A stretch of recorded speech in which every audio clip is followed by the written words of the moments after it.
आज आपको जिस टॉपिक पे बात करें, मिर्गी का मर्ज।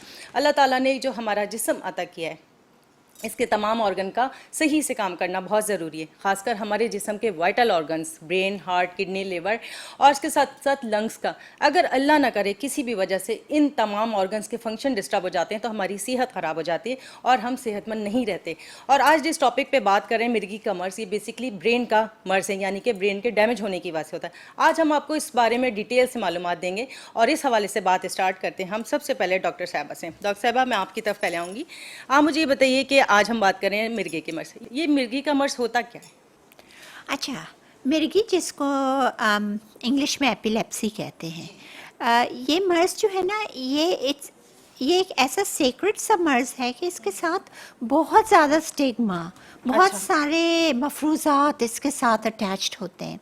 ये एक्चुअली होता क्या है, एक तो जिसको मिर्गी कहते हैं, विच इज़ के एकदम से झटके आ जाना, बेहोश हो जाना, चीख निकलना, हाथ पाँव जो है अकड़ जाना, ओ करके और गिर जाना। अच्छा, ठीक है।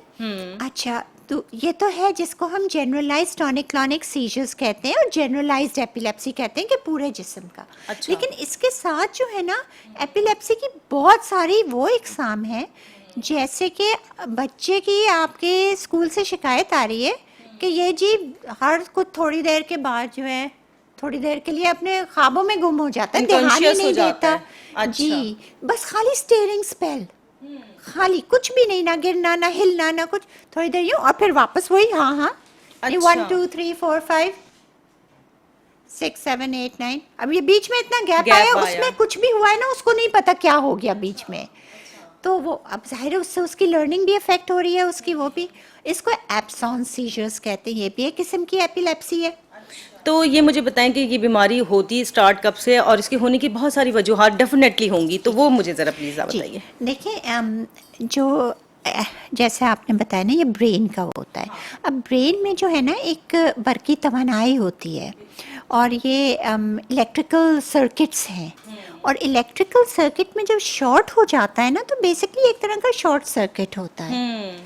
और ये किसी वक्त भी हो सकता है। ये बच्चा जब पैदाइश में अगर उसकी ऑक्सीजन की कमी हो जाए तो भी हो सकता है। और आपने बहुत सारी वजूहात तो बताई कि कोई चोट लग गई, कुछ भी हुआ, तो जैसे कि एक बिजली का पूरा मदरबोर्ड है या कंप्यूटर है, अगर वो गिर गया या कुछ तो उसमें शॉर्ट आ जाएगा। तो उसमें तो ब्रेन के जिस भी एरिया में शॉर्ट आएगा ना, तो उसी एरिया का डैमेज होगा और वही सिम्टम्स होंगे। अच्छा।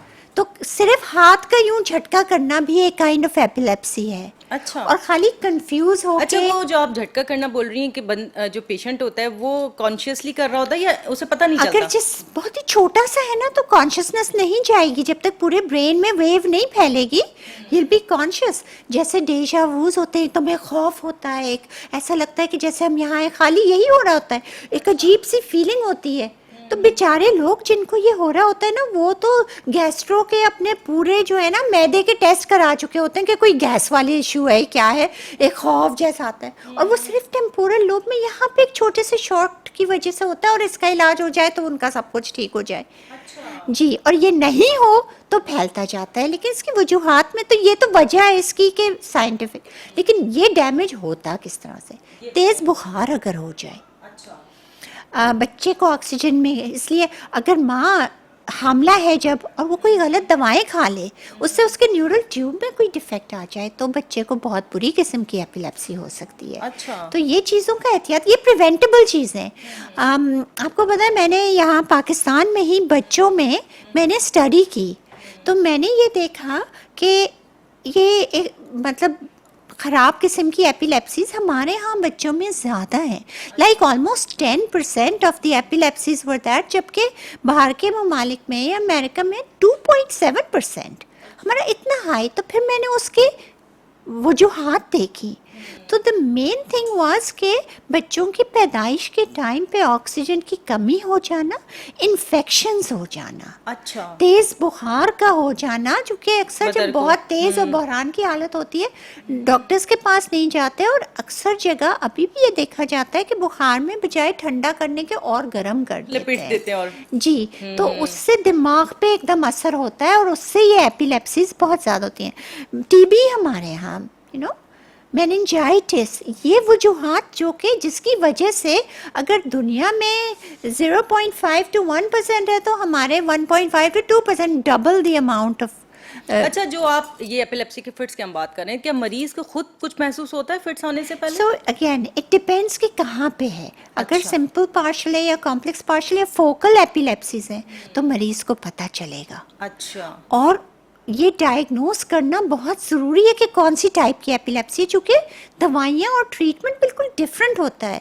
और कुछ ऐसी दवाइयाँ हैं कि जो अगर आप मिस डायग्नोस कर दें तो और बढ़ता चला जाता है मर्ज। अच्छा, Right. मतलब पेशेंट को तो- ये भी तो पता होना चाहिए इसे हो क्या रहा है और डायग्नोस Exactly. करवाना किससे, डॉक्टर के पास जाना जी, किधर है? आजकल आसान है। आजकल जो है वो वीडियोस कर बना लेते हैं। आजकल सबके पास फोन्स होते हैं, आप देखती हैं कुछ भी हो रहा होता है वीडियो पहले बिल्कुल। बनती है बाद में। बिल्कुल तो ऐसे ही। वो वीडियोस बना के ले आते हैं, तो एक क्वालिफाइड अच्छा डॉक्टर एपिलेप्सी स्पेशलिस्ट, यानी मैं वीडियो अगर देख लूँ तो मुझे बहुत हाई फाई टेस्ट की भी ज़रूरत नहीं है।